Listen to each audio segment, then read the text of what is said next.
ये मिस्टी नाम की एक लड़की थी जो छत से गिर गई। उसके बारे में खबर ये है कि उसके बंदरों ने उसको गिरा दिया। लड़की कपड़े सुखाने के लिए हम्म। छत पे गई थी। डालते हैं ना रस्सी, लोग अपने घरों में रस्सी डालते हैं, हम्म। तो रस्सी पे कपड़े डालने के लिए वो गई थी। तो बंदर आता है, हम्म। उसको धक्का मारता है। यहाँ पर हम्म। धक्का मारता है, वो 3 मंजिल की छत से नीचे चली जाती है। हम्म। नीचे जाती है, उसका बड़ी गंदी तरीके से, मतलब उसकी मौत ऑन द होती है। स्पॉट डेथ हो जाती बहुत, मतलब क्या ही बताऊं मैं, है। पूरी बॉडी जैसे तरह उड़ गई थी। प्रज्ञा नाम की एक लड़की थी। उसका बहुत ही ब्रूटली मर्डर करके आटे के कनस्तर में उसको पैक किया, टेपिंग करके उसकी बॉडी को। बहुत ब्रूटल उसका मर्डर हुआ। तो वो केस भी आपने कवर किया है, थोड़ा उसके बारे में कुछ डिटेल में बताएं, क्या था, क्या कहानी हुई थी वो। लड़की 8 साल की थी हम्म। और वो स्कूल ट्यूशन जा रही थी। ओके। ट्यूशन जा रही थी तो ट्यूशन तक तो वो वहां नहीं पहुंची। उसके पापा बोलते हैं कि मैडम को फोन करके कि लड़की आई है कि ट्यूशन में, कि अभी तक तो नहीं आई। तो घर वाले शॉक हो जाते हैं, बच्ची कहाँ चली गई हमारी। वो पूरी गलियों में ढूंढते हैं, उन्होंने पता नहीं पूरा गोबर चौकी पूरा ताजगंज उन्होंने खोज डाला, हम्म। बच्ची को कुछ नहीं मिला। अब ये पता नहीं चला उसकी मौत कैसे हो गई, लेकिन सुनने में यार उसी ने मारा है, क्योंकि गर्दन अलग थी, लटक रही थी गर्दन। ओके।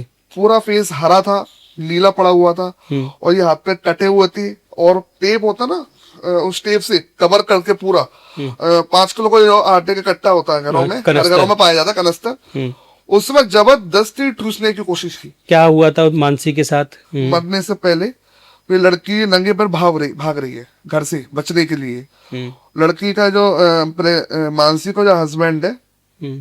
प्रिंस राठौर, हम्म। वो उसके पीछे जाता है और कैमरे में रिकॉर्ड हुआ बाल पकड़े घसीटते हुए अपने घर लेकर आता है। आज के डेट में किसी पे विश्वास करना गलत है। ढोंगी हो गया वो ढोंगी कि हो गया एक बाबा के पोटली। भेष में उसने गलत काम कर दिया। उसने इतना गलत काम किया, वो लड़की रोड पे चिल्ला चिल्ला के कह रही है मेरे साथ बलात्कार हुआ है। हम्म। पब्लिक सिर्फ शकल देख रही है, पब्लिक उसके सपोर्ट में नहीं खड़ी हो रही है। उसकी माँ कह रही है मेरी बच्ची को बचाओ, मेरे बच्ची के साथ इंसाफ दो, इसके साथ ये हुआ है। जिन्होंने ये हरकत की वो बंदा बगल में खड़ा हुआ है, बाबा जी।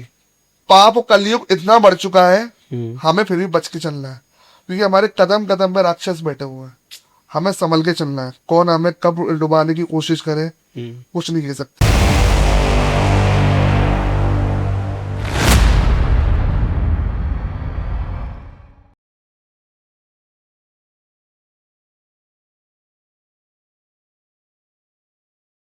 नमस्कार दोस्तों, मेरा नाम है कुलदीप कुमार और आप देख रहे हैं हाफ वॉल। आज मैं आपको मिलाने वाला हूं एक सोशल एक्टिविस्ट से और एक ब्लॉगर से जिनका नाम है हैंडसिल जैक। तो वो एक ऐसे व्यक्ति हैं जो किसी समाज में किसी तरह का क्राइम हो रहा हो या कोई चीज़ हो, उसको जाके अपने इंस्टाग्राम चैनल पर डालते हैं और उस स्टोरी को कवर करते हैं। तो इनके साथ इन्होंने कई सारी स्टोरीज़ कवर करी हैं अपनी सिटी के अंदर। तो आज हम उनमें से कुछ स्टोरीज़ के बारे में बात करेंगे। तो हैंसल जी, आपका बहुत बहुत स्वागत है, आप हमारे थैंक यू पॉडकास्ट पर सर। आए। सही। तो हैंसल जी, मेरा आपसे पहला सवाल ये है कि मिस्टी नाम की एक लड़की थी जो छत से गिर गई। उसके बारे में खबर ये है कि उसके बंदरों ने उसको गिरा दिया। तो जब उसका अंतिम संस्कार हुआ, उसके बाद उसके पिता ने एक मांग उठाई कि मुझे सरकारी मुआवजा दिया जाए।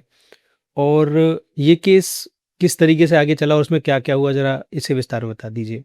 एक्चुअली क्या थी, बताने में आया है, मैं तो वहां नहीं था, हुँ। लेकिन मुझे किसी ने बताया कि ऐसे ऐसे केस हुआ है बिजली घर चक्की पाट के पास। हुँ। मैं वहां पर गया, तो वहां पर जब पता चलता है कि बंदर ने लड़की कपड़े सुखाने के लिए हुँ। छत पे गई थी। डालते हैं ना रस्सी, लोग अपने घरों में रस्सी डालते हैं, हुँ। तो रस्सी में कपड़े डालने के लिए वो गई थी।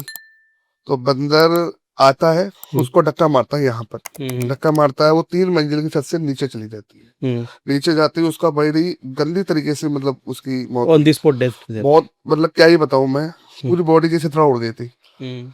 तो उसके बाद उस पापा को पता चला, वो सब लोग आए इकट्ठे हुए। हुँ। तो मतलब बहुत ज्यादा दिक्कतें रही, लेकिन लड़की के पापा चाहते थे कि मेरी बेटी तो चली गई, हुँ। कि उसके बदले सरकार से मुझे कुछ पैसे मिल जाए। हुँ। तो कुछ लोग पता नहीं ऐसे कैसे सोच रहे थे, एक तुम्हारा बच्चा चला गया, हुँ। हुँ। उसके लिए आप पैसे की डिमांड करते हैं गवर्नमेंट से। हुँ। तो ये तो मुझे अच्छा नहीं लगता है। जिन्होंने उनका साथ दिया, हुँ। तो ना उन्होंने गरीबी गरीबी को देखते हुए, हुँ। आशीष भाई एक पत्रकार है, हुँ। हुँ। उन्होंने उनका साथ दिया, उन्होंने बहुत भागदौड़ी भी की। किसी का पैसा नहीं आ पाया। हुँ। अब लड़की के पापा बोलते हैं कि आशीष मेरे पैसे खा गया। अब मैं कह रहा यार पैसे तो मिले ही नहीं है, तो ऐसे कैसे ये बंदा बोल सकता है। तो हुँ। मैंने आशीष सिवाई से जाकर पूछा कि आपको ऐसा पैसा मिला है, कि लड़की के जो पापा है वो बोल रहे हैं कि मेरा पैसा खा गया। मेरे की वो कह रहा अरे, उसकी बातों में बताया कि अब वो नशेबाज बंदा है।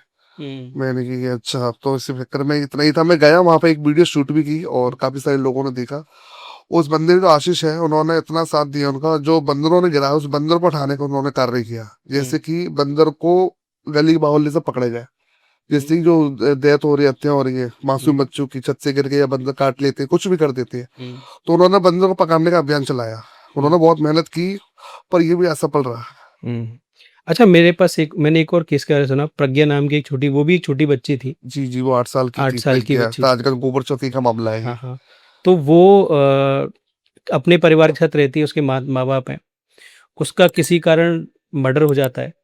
वो अपने घर में, अपने पड़ोसी के घर में पाई जाती है उसकी बॉडी। जी, तो जी। वो क्या केस था? अपने पड़ोसी के घर में नहीं, अपने ही घर में वो पाई जाती है। ओके। उसके 2 घर थे। ओके। जैसे एक ये मेरा घर है, हुँ, सामने एक घर और है। हुँ, मामला क्या था पूरा मैं आपको बताता हूँ। लड़की 8 साल की थी हुँ। और वो स्कूल ट्यूशन जा रही थी। ओके। ट्यूशन जा रही थी तो ट्यूशन तक तो वो वहां नहीं पहुंची। उसके पापा बोलते हैं कि मैडम को फोन करके कि लड़की आई है कि ट्यूशन की, अभी तक तो नहीं आई। तो घर वाले शॉक्ड हो जाते हैं, बच्ची कहाँ चली गई हमारी।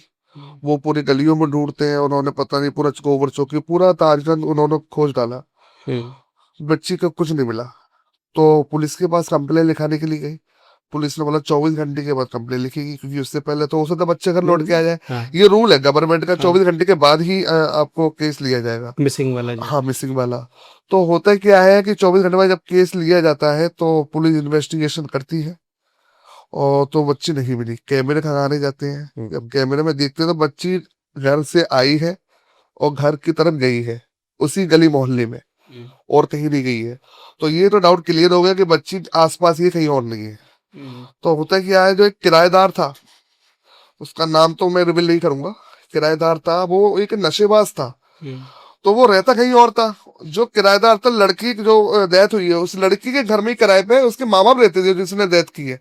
हुँ, बड़े बूढ़े माँ बाप रहते थे। हुँ, किसी कारण लड़ाई झगड़ा होता होगा तो शांति के लिए वो रेंट पे वहां रहने लगी। तो जो लड़के ने जो मारा था लड़की को, वो नशेबाज था। हुँ, उसकी वाइफ भी चली गई थी हुँ, हुँ, नशे के कारण, लड़ाई झगड़ा करना, डेली का हत्या करना, घरों में कलेश करना। उसकी वाइफ भी चली गई। फिर वो वाइफ के जाने के बाद वो अपने मम्मी पापा के यहाँ आ जाता है, जहाँ वो किराए पे रहते हैं मम्मी पापा, वहां जाके भी दारू पीता है और हत्या हल्ला करता है। हुँ, तो जो किराएदार था, लड़की के प्रज्ञा के पिताजी, हुँ, उन्होंने बोला कि भाई तू झगड़ा क्यों कर रहा है? हुँ, कर रहा था भाई अपने घर जाके करो, मेरे घर में क्यों कलेश कर रखा है? हुँ, हुँ, तो हो सकता है इस मामले को लेकर वो कहीं ना कहीं खुंदस खा गया बंदा। हुँ, हुँ, फिर क्या होता है कि बच्ची जब गायब होती है तो 3 दिन तक बच्ची नहीं मिलती है, और जिसने मर्डर किया हुँ, वही बंदा उस बच्ची को ढूंढवाने में लगा होता है प्रज्ञा के पापा के साथ। ये कितना सोचने वाली बात है। कोई हुँ, इतना गंदी तरीके से रैम मर्डर करके बीरन। इतने अच्छी एक्टिंग के साथ प्ले कर रहा, घूम रहा है, हुँ, सर्चिंग कर रहा है कि कहाँ चलेगी। हुँ, तो फिर पुलिस कहती है कि अब घरों में चेकिंग की जाएगी, क्योंकि बच्ची आसपास ही और कहीं नहीं है। हुँ, जैसे ही पता चलता है उस बंदे को, मोनू नाम था शायद उसका, वो भाग जाता है। हुँ, अब पुलिस कहती है लड़की के घर वालों से कि आपको किसी पर शक है? हुँ, तो वो बोलता है कि हमें अपने किराएदार पे शक है। जिस दिन से हमें पता चला है कि वो घर में इन्वेस्टिगेशन होगी, खोज की जाएगी, जब से वो लापता है। हुँ, तो उन्होंने बोला अच्छा। उसको ढूंढने का प्रयास किया, नहीं मिला, 3-4 दिन हो गए। हुँ, लड़की को ढूंढने का प्रयास किया घरों के अंदर। पुलिस को तो पता चल गया था कि लड़की है, लेकिन उन्होंने, पब्लिक बहुत सारी थी, पता चलता है कि डेथ होगी तो पब्लिक को बहुत ज्यादा हल्ला होता। हुँ, वहां पे काफी सारी दिक्कतें होने का सामना करना पड़ता पुलिस वालों को। कुत्तों को बुलाते हैं ना, जो हुँ, सर्चिंग के लिए डॉग्स स्निफिंग वगैरह डॉग्स था, होते हैं। हाँ, हुँ, उनको बुलाया गया। तो जो डॉग्स था वो उसी घर में रुक गया, वही बैठ गया। हुँ, सूंघने के बाद वो कहीं और नहीं जा रहा था। हुँ, पुलिस को ये क्लियर हो गया कि इसी घर में कुछ ना कुछ लफड़ा है, हुँ, बॉडी है। डॉग हुँ, को बुलाने का क्या मतलब है? हुँ, बॉडी है। तो पुलिस ने, जब दोपहर हो रही थी तो उन्होंने मना कर दिया कि अभी कुछ पता नहीं चला है। पुलिस को पता चल गया था। उसी दिन पुलिस रात के 12 बजे आती है। उस लड़की के बॉडी को पता चलता है कनस्तर के अंदर मिली। हुँ, लोगों को हल्ला मच जाता है, लोग बहुत ज्यादा शॉक्ड हुँ। हो जाते हैं कि क्या हुआ हमारे बच्चे के साथ।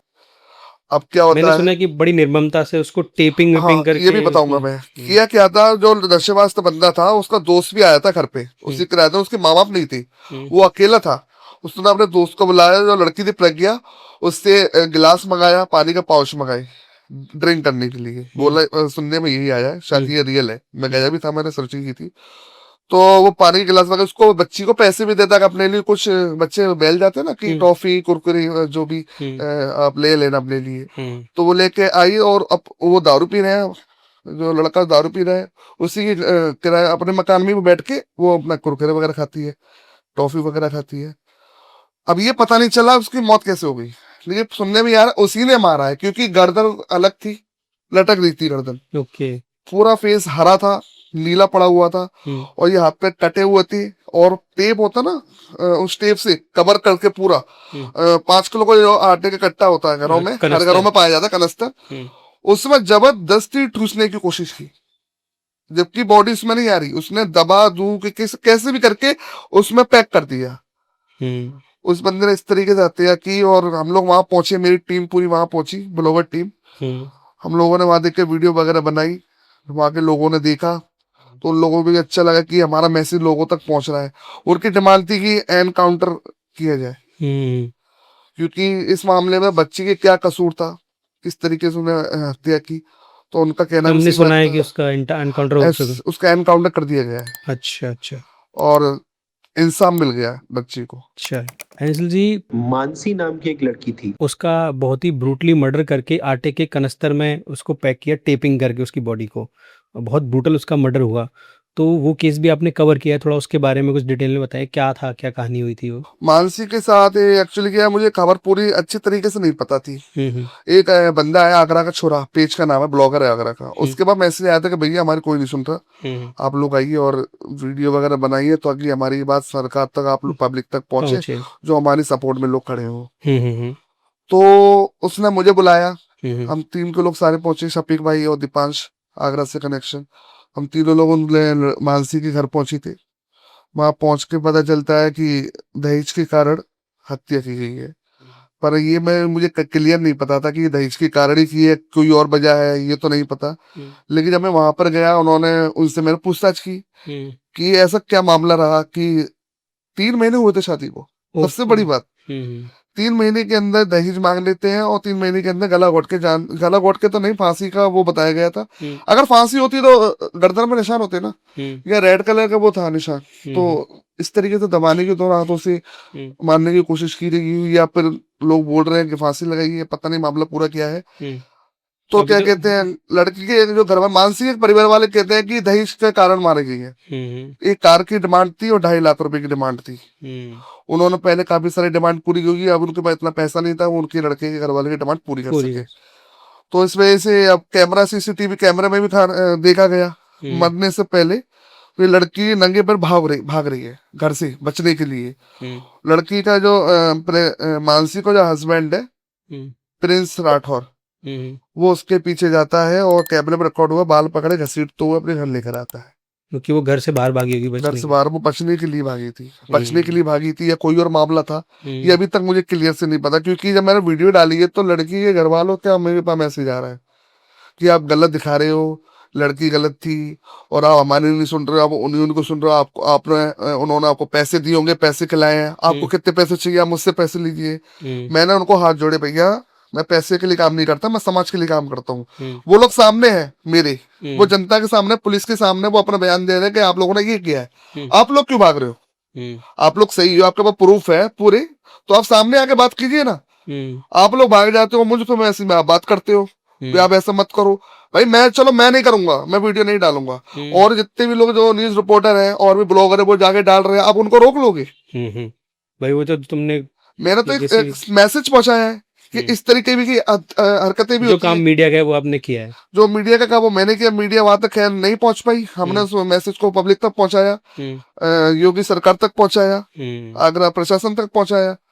तो इसमें मेरी गलती कहाँ है? लोग मुझे धमकियां देते हैं कि हम ये कर देंगे, वो नहीं कर आप देंगे। इतना रिस्की काम कर रहे हैं, धमकियां तो आना बनती मैं है। समाज की सेवा कर रहा हूँ, समाज मुझे मारने डोल रहा है। अच्छा, धमकियों से याद आया कि आपको एक और चीज के लिए, डिफरेंट केस के लिए धमकी मिली है, जैसे कि ये राजा मंडी, आगरा में राजा मंडी क्षेत्र है, वहां पर एक मजार है, जी जी जी तो उसको हटवाने पर विवाद हुआ, जी जी मतलब हटाने का कुछ था जी सीन, जी।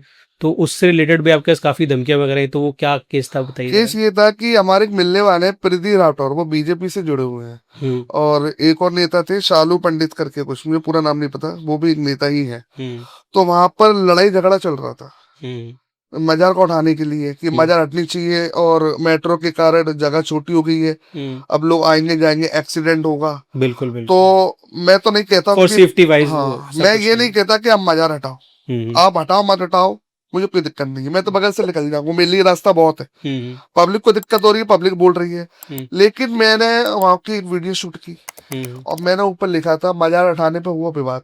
ये तो तो आप बताइए, कॉमन नॉर्मल सी बात है, हर न्यूज़ वाला यही छापेगा। आप बताइए इसमें मैंने गलती कहाँ की है?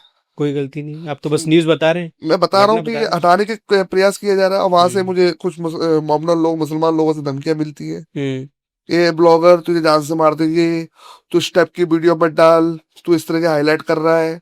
और कुछ मेरे दोस्त भी मोमडन जो अच्छे दोस्त हैं, हम्म उन्होंने बोला यार तू ऐसी वीडियो मत डाल, हमारे जो मिलने वाले हैं वो ये कह रहे यार तेरे दोस्तों के इस तरीके की वीडियो डालना। मैंने उससे बोला भाई सबसे बड़ी बात मैं तो वीडियो में हूं नहीं, हम्म और दूसरी बात मैंने ऊपर क्या लिखा हुआ, मजा उठाने पे हुआ विवाद, हम्म तो इसमें मैंने गलत खाऊं मुझे ये बता दीजिए मुझे। विवाद तो हुआ है। विवाद हुआ, मैं नहीं दिखाऊंगा कोई और दिखाएगा, आप उसको रोक लोगे? हम्म आप विवाद देखिए ना, विवाद क्यों हो रहा है। हम्म आप मुझसे वीडियो डालने के मना करोगे, चलो मैं नहीं डालूंगा, वहां पे जाके मजार को हटाने से रुकवा के दिखाओ। हम्म वो तो मैंने डाला, मेन पॉइंट है कि मजार नहीं हटनी चाहिए। हम्म तो मैंने तो हटाने की और लगाने की बात ही नहीं की है। हम्म मेरा मैसेज पहुंचा आप लोगों तक, अगर मैं नहीं पहुंचाता मैसेज आप लोगों को पता चलता कि मजार हटाने का विवाद चल रहा है? ये नहीं सही बात। चलता ना। तो सही कुछ बात है। लोगों के जो माइंड जो है हम्म गलत है, वो सोचते हैं कि हाईलाइट कर रहा है, ये गलत दिखा रहा है।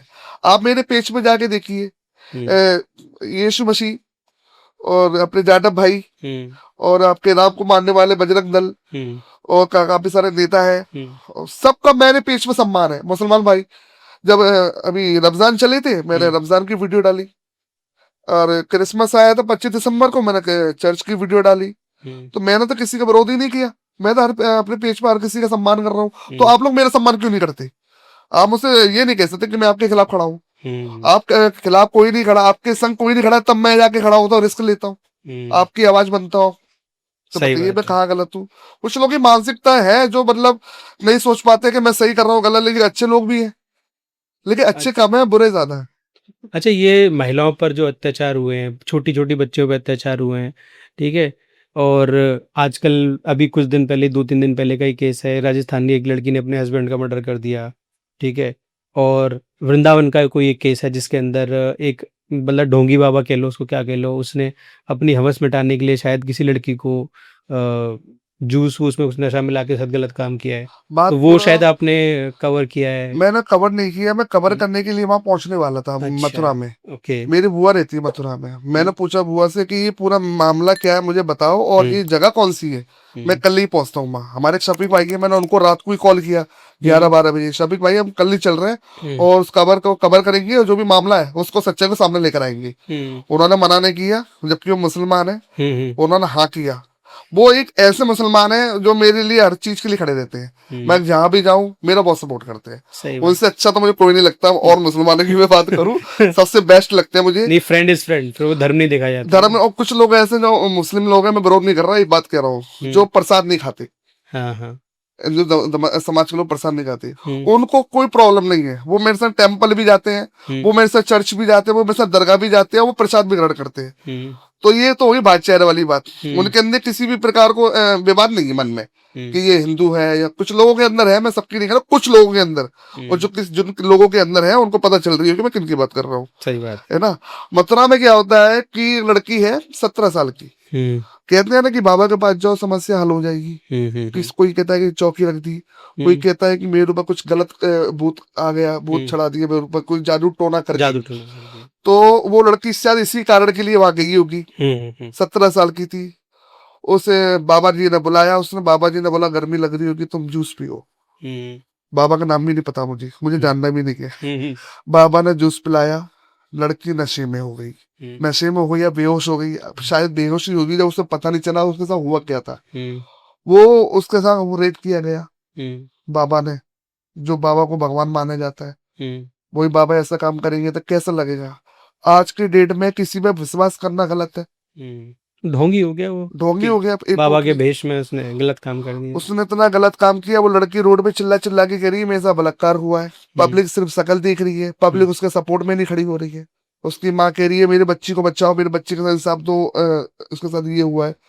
जिन्होंने ये हरकत की वो बंदा बगल में खड़ा हुआ है, बाबा जी अच्छा, बगल में खड़ा हुआ, लेकिन लड़की को ये नहीं पता था वही बंदा है वो। ओके। और ये पता चलता है मुझे रात में, वीडियो में पता चलता है, किसी ने रील डाली होगी वहां की, हम्म और न्यूज में भी यही आया। हम्म। तो कहीं ना कहीं पाप कलयुग इतना बढ़ चुका है, हम्म, हमें फिर भी बच के चलना है, क्योंकि हमारे कदम कदम पे राक्षस बैठे हुए हैं। हमें संभल के चलना है, कौन हमें कब डुबाने की कोशिश करे कुछ नहीं कह सकते। लेकिन हाँ, समाज के लिए, जनता के लिए मैं हमेशा खड़ा हूँ। जो भी मुझे बुलाना चाहता है, कोई भी परेशानी हो, मुझे बुलाओ। मुझे कोई टेंशन नहीं है, कोई चिंता नहीं है। किसी कहीं कहीं पर नाले खुदे पड़े होते हैं, वहां नाले की वीडियो बनाते हैं हम लोग, और नगर निगम को टैग करते हैं, तब भी नगर निगम नहीं सुनती। फिर वहां जाके थालियां बजाते हैं, तब नगर निगम सुनती है।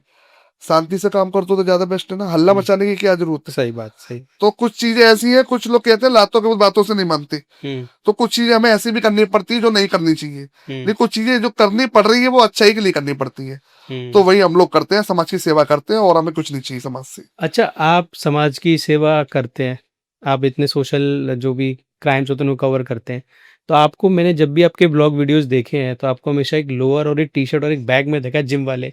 तो आपके जिम से सीधे निकल जाते हैं, क्या करते हैं, क्या क्या रीजन है उसके पीछे? ये तो आपने बहुत बड़ी बात पूछ ली। अच्छा। इसका मतलब ये है, आगरा के जितने भी ब्लॉगर है और पत्रकार है, वो लोअर टी शर्ट वाले बाबा बोलते हैं मुझे। अच्छा। हाँ, मुझे मजा आता है, क्योंकि मैं लोअर टी शर्ट में रहता हूँ।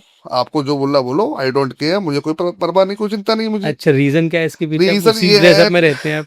रीजन ये है कि मैं स्पोर्ट्स में था, okay. Badminton play club stadium सदर बाजार, ओके। बहुत पुराने टाइम से। हम्म। और मुझे एक्सरसाइज करना, फिट रहना बहुत अच्छा लगता था। अब तो खैर फिट नहीं हूँ, हम्म। अभी तो हमारे स्टेडियम में बंद पड़ा, आर्मी की भर्तियां चल रही है वहाँ पे। ओके। तो मैं वहाँ पे जो लोअर टी शर्ट में जाता था, आपको पता है स्टेडियम जब कोई जाते हैं तो रनिंग करते हैं तो स्विमिंग कॉस्ट्यूम भी पहनते हैं, यहाँ तक घोटी से ऊपर तक अच्छा भी होता है। हम्म। अभी तो मैं लोअर टी शर्ट पहन रहा हूँ तो इतना विवाद हो रहा है, जब मैं यहाँ के कपड़े पहन के लगता तो कितना विवाद होगा। हम्म। तो मेरा पहनने का रीजन ही यही है कि मैं उस कपड़ों में कंफर्टेबल रहता हूँ, और वही कपड़े मैंने ज्यादा पहने हैं। कोई जो बोलता बोलते रहे, मुझे तो अच्छा लगता है, ठीक है। इसलिए मैं बैग और लोअर टी शर्ट मेरा ट्रेंड है, हम्म। और लोग मुझे इसी में देखना पसंद करते हैं। आजकल महिलाओं के ऊपर अत्याचार हो रहा है, और मैं तो ये कह रहा हूँ पुरुषों पे भी अत्याचार है। दोनों महिला और पुरुष कंधे से कंधा मिलाकर के क्राइम कर रहे हैं। बहुत सारे केसेस ऐसे आ रहे हैं जहाँ महिला अपने पति को मार दे रही है, मर्डर कर दे रही है। कई सारे केसेस आ रहे हैं कुछ पति अपनी पत्नी को दहेज के लिए मार दे रहे हैं। तो आप इस चीज़ को किस तरीके से देखते हैं? समाज में कुछ मैसेज आप देना चाहते हैं इस चीज़ को लेकर के कि मैं यही किसी के बोलना साथ कुछ भी? चाहूंगा, आगरा की लड़की हिंदुस्तान की लड़कियों से नहीं, लड़कों से भी, क्योंकि क्राइम तो स्टार्टिंग लड़के ही करते हैं, अब तो लड़की आगे ट्रेंड पे आ गई, लड़की नंबर 1 पे आ चुकी है। कोई ड्रम में डाल रहा है, कोई काट के रोने की एक्टिंग कर रहा है कि मैं अपने हस्बैंड को मारकर, रोने की एक्टिंग कोई कैसे कर सकता है? हाँ, अभी का केस है, अभी एक यहाँ का केस है। राजस्थान का। हाँ, इतनी अच्छी एक्टिंग जो बॉलीवुड में एक्टर बैठे हैं उन लोगों को फेल कर दी, लेकिन पुलिस के आगे कोई एक्टिंग नहीं चलती। वो देख के पहचान जाते हैं कि किसने क्या किया है। वो पकड़ी गई। अपने पति जो होता है वो जिंदगी काटता है, क्या बॉयफ्रेंड जिंदगी काट सकता है? वो तो है ही नहीं, मतलब। तुम अपने पति को तुम छोड़ देती, काटने की मारने की आवश्यकता थी, तो ये तो गलत है ना। एक अच्छा ऑप्शन था कि भाई तुम डाइवर्स ले लो, सबसे बेस्ट वो था। तुम्हें नहीं समझ में आ रहा है तो। मानसी का केस में क्या हुआ? आपको कोई कुछ नहीं दे रहा, आप डाइवोर्स दे देते, मारने की क्या जरूरत थी? क्या आप उसे मारने के बाद उसके बॉडी के अंदर जान डाल सकते हो? आप जान लेने की हिम्मत रखते हो? गलत बात है ना। तो मैं ये बोलना चाहूंगा, बेटियों से अपनी रक्षा खुद करें, क्योंकि कदम कदम में राक्षस बैठे हैं, कदम कदम में आपको लोग लूटने बैठे हैं, तो आपको अपनी रक्षा स्वयं करनी पड़ेगी। आप अलर्ट रहे, क्योंकि आप देख रहे हो कितने सारे केसेस हो रहे हैं, आप अब भी अलर्ट नहीं रही तो क्या फायदा? एक एक दिन हमें केस सुनने को मिलता है लड़की को संज्ञेय हुआ, ये अलर्ट ना होने का नतीजा है। हम लोग दिखा रहे हैं आपको, आप अलर्ट हो, आप अलर्ट ही नहीं हो रहे, तो इसमें हम क्या कर सकते हैं? मैं फिर से कहना चाहूंगा, हाथ जोड़ के अलर्ट रहो, अपनी रक्षा स्वयं करो, क्योंकि आपकी रक्षा करने के लिए आपके घर वाले लेट आएंगे, उससे पहले आपके साथ दुष्कर्म हो चुका होगा। तो पहले आप अपने आप को सेफ्टी रखो, और बाहर जाओ तो देखभाल कर जाओ। राक्षस बैठे हुए हैं लौटने के लिए, मैं यही कहना चाहूंगा, मेरा यही मैसेज है। तो ये थे हैंसल जैक, जिन्होंने काफ़ी जानकारी दी क्राइम्स के बारे में। तो आपको ये वीडियो कैसा लगा प्लीज़ कमेंट में ज़रूर बताइएगा।